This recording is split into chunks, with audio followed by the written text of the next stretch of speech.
Baiklah. Nah, di cerpen. Kemarin kalian sudah dapat ya bahan cerpen-cerpenan itu ya. Iya. Yang memilih wasiat tentang Bapak ada satu orang ngambil yang ngambil pelajaran terakhir. Oh, 2. Pelajaran terakhir? 1. Kamu senang dengan Pak Arman? Kenapa? Dia tuh nggak jelas gitu sama dia orang. Jadi gangguan jiwa tuh. Kenapa dia gangguan jiwa? Jadi masa bisa menang-menang. Jangan-jangan kamu menurut Raka. Si ini Dita. Saya. Pintu tengkorak. Iya. Ya. Yakin sekalian bahwasannya si Dita itu baik. Kita baik ya? Baik. Dia berani nolong orang nggak ngeliat itu anak kecil pakai baju Enggak, gitu. Jantung banget sih. Enggak sih. Sembarangan masuk. Dia sembarangan. Oh, Dia enggak. Terus dia juga enggak sopan. Dia nggak assalamualaikum lagi. Dia enggak kondisi dia sama. Dia kan tiba-tiba panik ngeliat anak kayak gitu dari kegelapan dia panik. Saya pikir anaknya bukan orang, Pak. Yang itu tuh juga salah itu kayaknya dia. Baiklah. Nah, dari perdebatan kita baik. Nah, pertanyaan ini generalnya, apakah yang kalian baca ini cerpen? Ya. Ya. Boleh lah, boleh. Ya. Boleh lah, boleh lah. Belum selesai Tapi kan? bukan cepat sih itu Pak ada yang nulis itu ya. Gantung semua. Enggak. Gantung. Gantung. Gantung semua ya? Iya. Cerpen. Kenapa cerpen? Cerita pendek. Kata pendek. Oh, oke, cerpen. Ini pertanyaannya. Ya. Kali ini kita mau ngebahas tentang cerpen. Sebenarnya cerpen itu apa? Ya, cerpen itu kalau di pelajaran dia cerita pendek, tapi sebenarnya apa sih cerita pendek itu? Kemudian kita akan cari tahu juga ciri-ciri dari cerpen dan kenapa ketika kita membaca cerpen itu ada emosi dan jenisnya apa yang membangun itu. Baik. Ya, tadi cerpen cerita pendek, bener. Kalau di definisikan ya, kalau di KBBI detailingnya apa? Cerpen itu fiktif atau itu berdasarkan dari cerita nyata yang kalian baca? Fiktif ya, fiktif itu apa? Tidak nyata ya, fiksi, imajinasi ya. Terkadang ada ya cerita yang berdasarkan cerita nyata. Nah, apakah itu masih kita definisikan fiktif? Bisa ditambah-tambahin gitu kan bisa diubah-ubah. Saya mau buat nih contoh ya, saya mau buat cerita, bukan cerita sih, ada kasus nada dipukuli oleh Erika dan juga Rifka. Tapi itu fakta. Nah, cerita tersebut bisa nggak sih kita buatkan menjadi bentuk non fiksi? Bisa.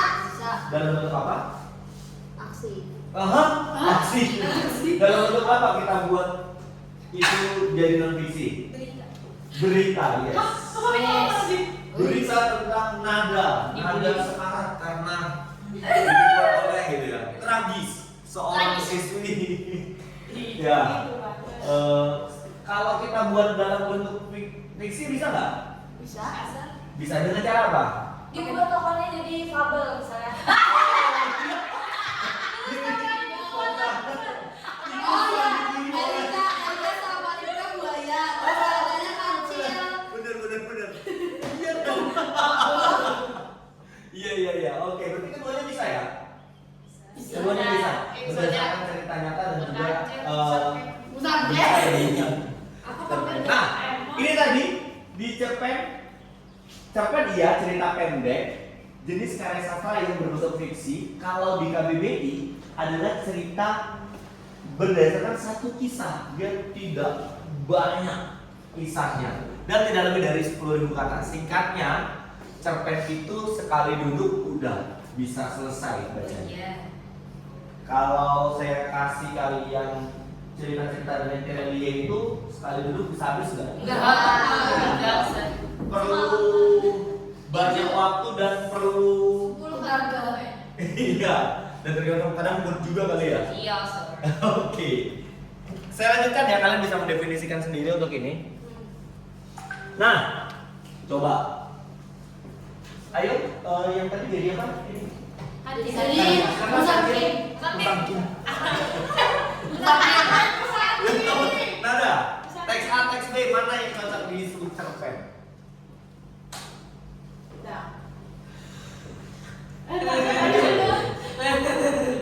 Nada mendapat undangan pernikahan di tangannya. Namanya tidak tertulis di sana. Dengan sedikit pahit, Nada meremas kertas itu dan melangkah pergi. Yang A. Yang A, kenapa? Karena yang B itu kan Ya. panjang. Jadi panjang. Oh, Apa itu? oke. Itu kan Ya tadi kamu bilang A karena yang B panjang. enggak, saya enggak bilang. Jadi Pasti ada dulu lagi. Karena ayah karena karena dia cerita itu kan berarti dia berarti dia karena dia kalau yang cerita B nggak tahu. komplit ya terlalu banyak ini ceritanya. Nah, kalau yang A oke bantu Nada. Yang A To the point. to the point. Rifka milih B. B jadi cerpen karena Karena dia udah selesai ya. Orang bisa tutup banyaknya. Udah. Udah pas Jelas, udah jelas, jelas. jelas. Udah kayak gitu ya masa lalunya. Kalau A itu masih gantung gitu. Kalau itu sama ada lanjutannya teks satu. oke. Nah, kalau kita lebih cek lagi. Keduanya maknanya sama nggak? Sama. Sama. Untuk memperluas A bisa jadi B nggak? Ya. Ya. Definisi cerpen tadi?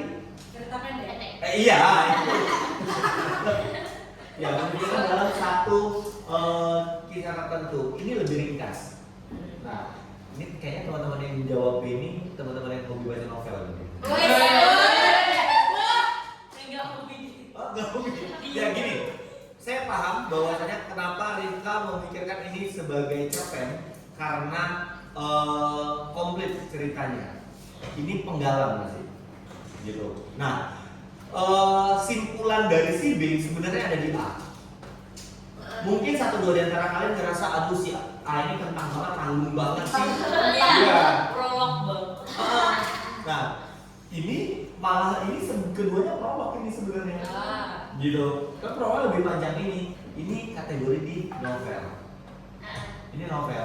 Ini A. Kalau ibaratkan perjalanan, B itu gini. Oh, kira Oh, fisika. angin.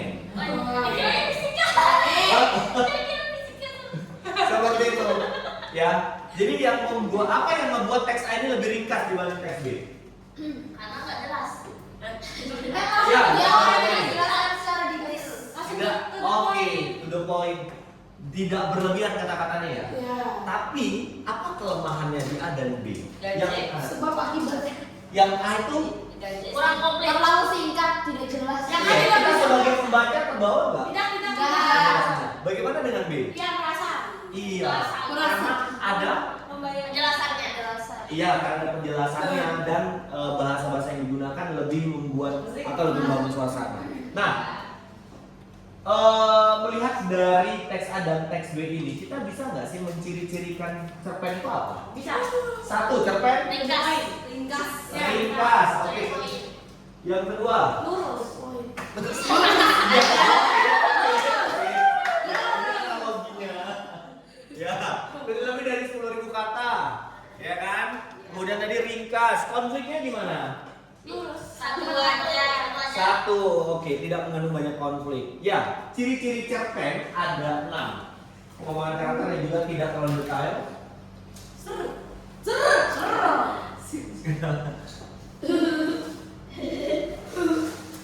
Kalau baca cerpen biasanya nggak perlu waktu banyak tadi ya, sekali duduk selesai. 10 bahkan ada 30 menit lah paling lama. Tidak. Coba Mister Ade bacain kami cerpen. Ya, nanti spesial. Oh iya, saya akan bacakan Ada cerpen. bisa tuh bisa kayak Mendongeng. apa namanya? Mendongeng Yang terkenal itu siapa namanya? Raditya Dika. Iya dong. Tapi mirip kan? Iya. Cuma bisa Nada. bikin kayak gitu.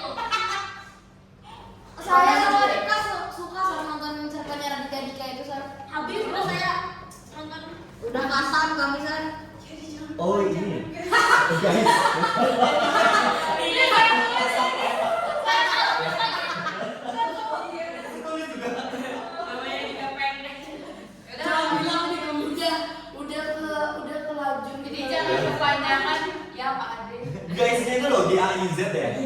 Ini Yang bahasa apa? Indonesia banget. Pak Adi ini suka olahraga ya? Hah? Dari tadi jalan. Oh, saya memang energik. Energi kalau mood. Waduh. Kita lanjut ya. Belum. Oke, siap. Ya. Untuk membayar cerpen biasanya hanya butuh 10-30 menit berfokus pada satu tokoh. Oke. Kita lanjut. Ini kan harus rapi, kan harus estetik. Sabar dulu. Ya kalian sebenarnya bisa meringkas dengan bahasa-bahasa dan Ini udah ringkas. ceritanya bersifat fiktif. Mika. Fiktif tadi itu apa? Fiksi. Oh, Fiksi. Kenapa nada? Kan seringkali mencerminkan kisah kehidupan sehari-hari, tapi kan dia fiktif. Katanya fiktif, tapi mencerminkan Ya kan, tapi Oke. mungkin untuk terjadi di kehidupan sehari-hari gitu loh. Contoh tadi, oke cerita sih Dibully. pelajaran terakhir ya. Dita, bawang merah Nah, bawang putih. Bawang merah, bawang putih. Ya, tentang si, ya bisa kan kehidupan sehari-hari sebenarnya direlatekan, Ya udah. Tapi fiktif. tapi tetap fiktif. Tapi kan ada juga berita yang diangkat, cerita yang diangkat dari Berita. kenyataan. Berarti Ada nggak film yang diangkat dari cerita nyata, kisah nyata? Ada. Tapi Bila. tetap fiktif. Sumala fiktif. Sumala tuh apa sih kok lagi rame? Yang ya? dua kemarin itu kan anak satunya anak iblis tuh. Iya. Itu film Iya. Ini bisa nyata. Bisa nyata. Bisa nyata yang film dari. lagi di bioskop. Enggak, sudah. Ada di banget Di Netflix. Iya. Oh ya. Konser. Iya. Jadi di gorong bang. Itu ada nggak? Yang kemarin saya kan nonton sama Erika itu ada cowok dia digantung kayak misalnya gitu terus matanya ditusuk. Itu aja Dia pakai pisau. Bukan itu sama banget tongkat dia Oh dicoba. iya di. Yang itu yang bapak. Iya. Iya. Ini Indonesia. Iya, Indonesia. Nyata itu kisah nyatanya itu di Semarang Mas. Luna Maya, itu. Luna Iya. Maya. Itu yang awal kisah itu yang anak kecil yang kepalanya diatupin kepala itu yang hancur itu kan Pak. Baiklah, baik. Saya akan tonton itu. Oke. Yuk kita diskusi sejenak. Kan Sata bisa Sabita. Nomor 1. Kira-kira apa jawabannya? Serta bisa sabita.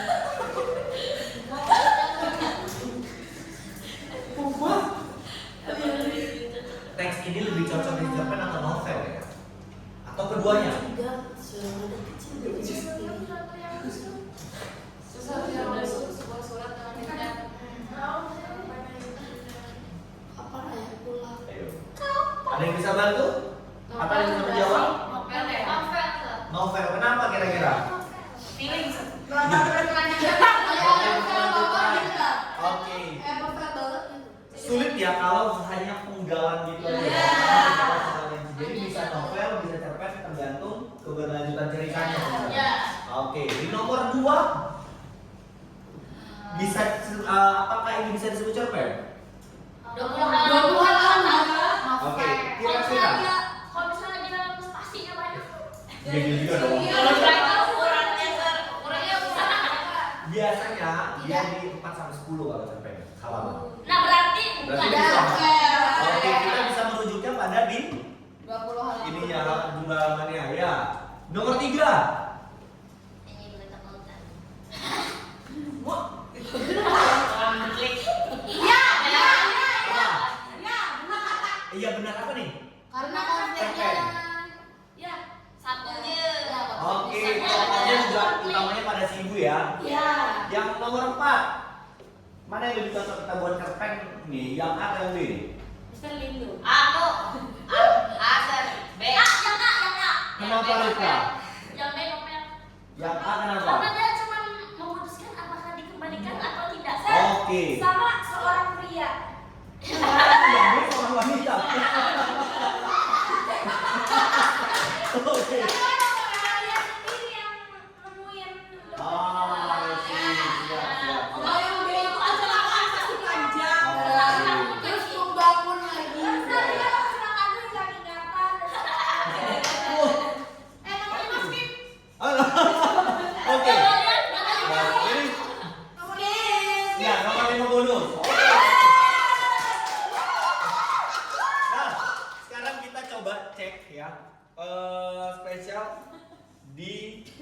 Ini saya bacain aja, saya bacain. Jangan kayak Nika Dika ya.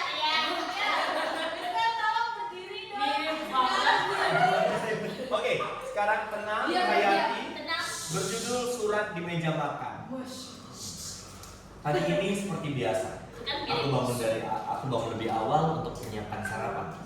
Sejak ibu meninggal 5 tahun lalu, hanya aku dan ayah yang tinggal di rumah kecil ini. Ayah adalah sosok yang keras dan pendiam. Kami jarang berbicara, dan kalaupun ada, biasanya tentang hal penting. Aku sering merasa ayah tidak benar-benar peduli padaku. Ia jarang menanyakan tentang sekolah, tidak pernah hadir dalam acara kelulusanku, dan hampir selalu pulang larut malam tanpa memberi kabar. Kadang aku bertanya, apakah ia benar-benar menyayangiku? Tapi pagi ini ada sesuatu yang berbeda. Di meja makan ada sepiring nasi goreng yang masih sangat hangat. Aku mengurutkan kening. Biasanya ayah tidak pernah menyiapkan sarapan untukku. Di samping piring itu ada secari kertas. Selamat ulang tahun nak. Maaf karena selama ini ayah tidak pernah bisa menjadi ayah yang baik untukmu. Pulang cepat hari ini ya. Ayah ingin makan malam bersama. Ayah. Aku tertegun. Ulang tahunku. Aku bahkan lupa. Ayah selalu mengabaikan hari ulang tahunku bertahun-tahun. Jadi aku tidak berharap banyak. Tapi surat ini tak kenapa membuat dadaku sesak.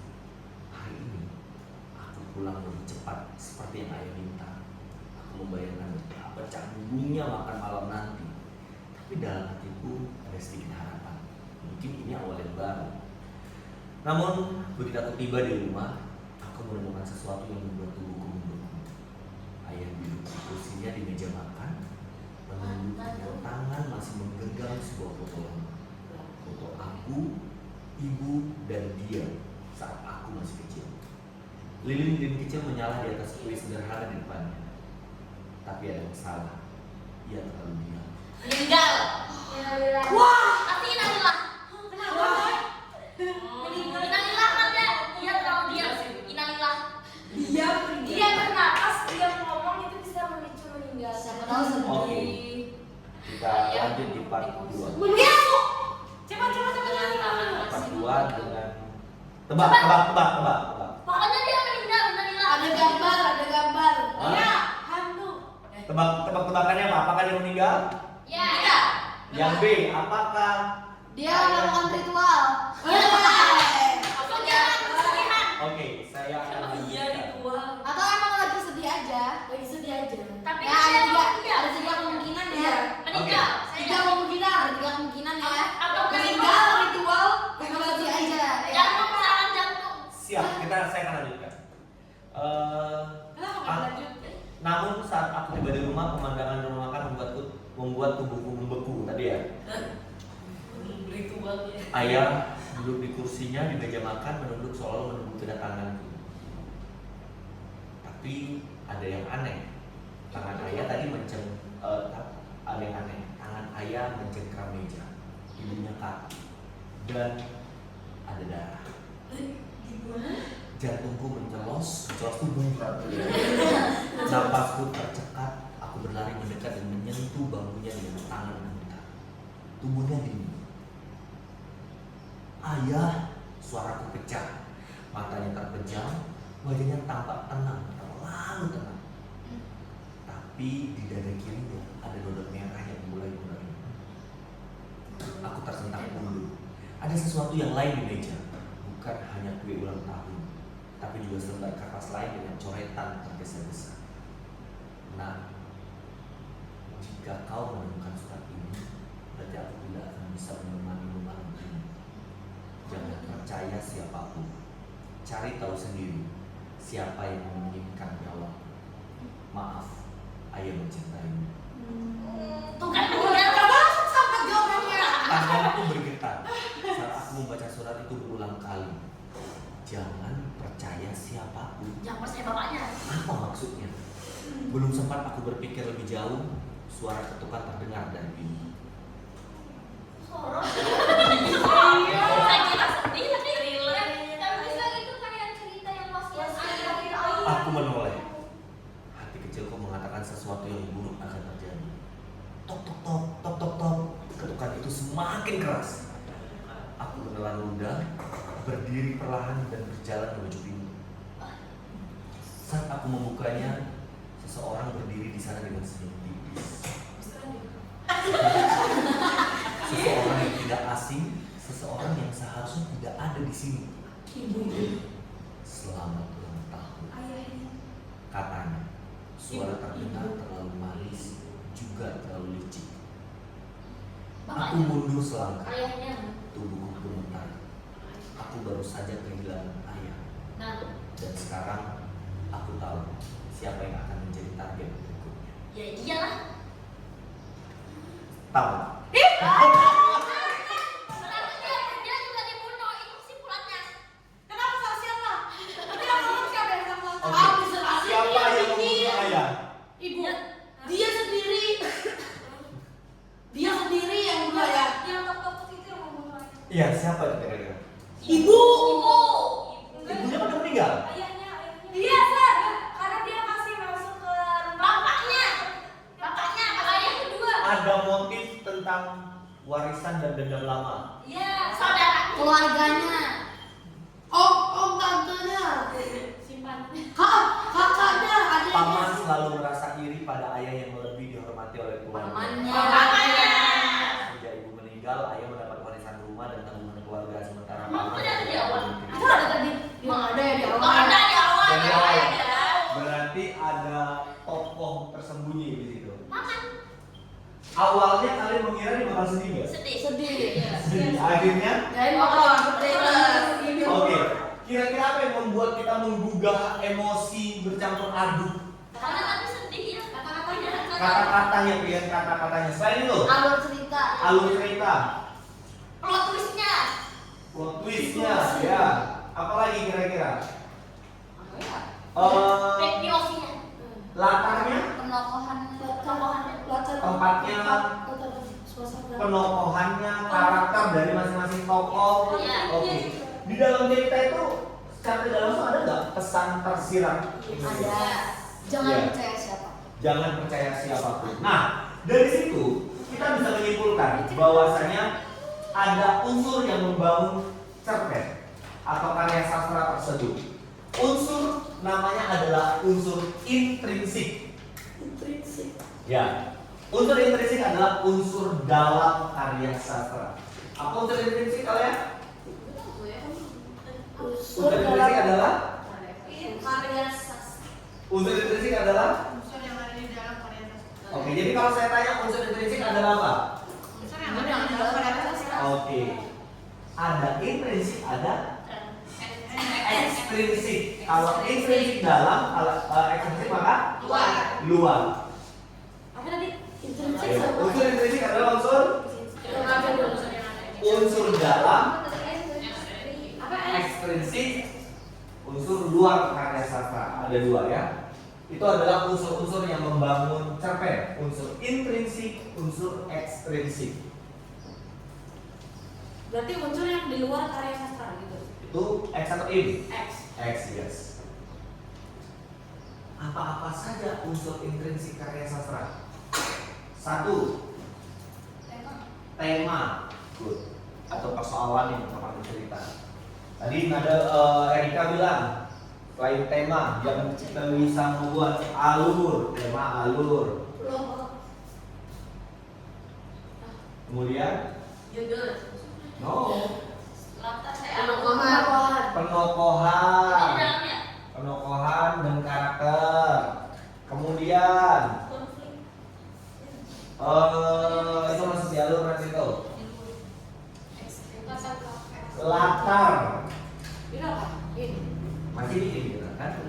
Tema, tokoh, latar, alur. Yang kelima, tadi yang kalian bilang ini lebih menggugah emosi kita. Pesan.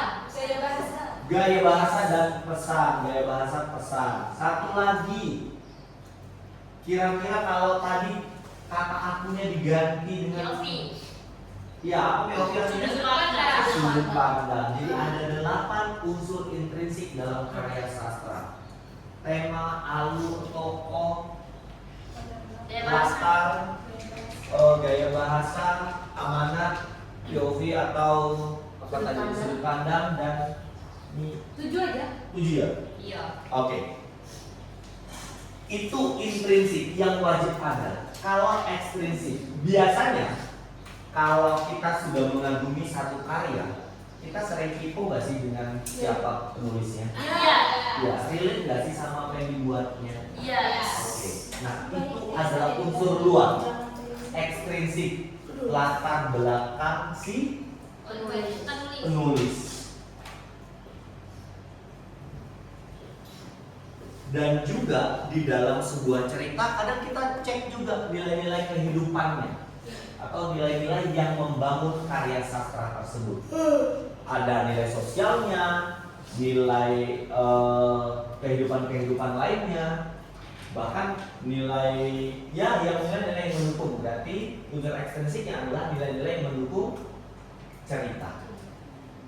Itu ekstrinsik. Bentar, terus apa bedanya sama person atau mana? Apanya? Nilai-nilainya contoh, nilai kehidupan, nilai apa yang terkandung di dalam cerita si ayah dan si ayah yang meninggal tadi. Yang persen orang. Nilai, bukan pesan. Moral ada nggak di situ? Ada. Nilai moral, nilai sosialnya ada nggak? Ada. Apa nilai sosialnya? Itu yang dia mau makan malam.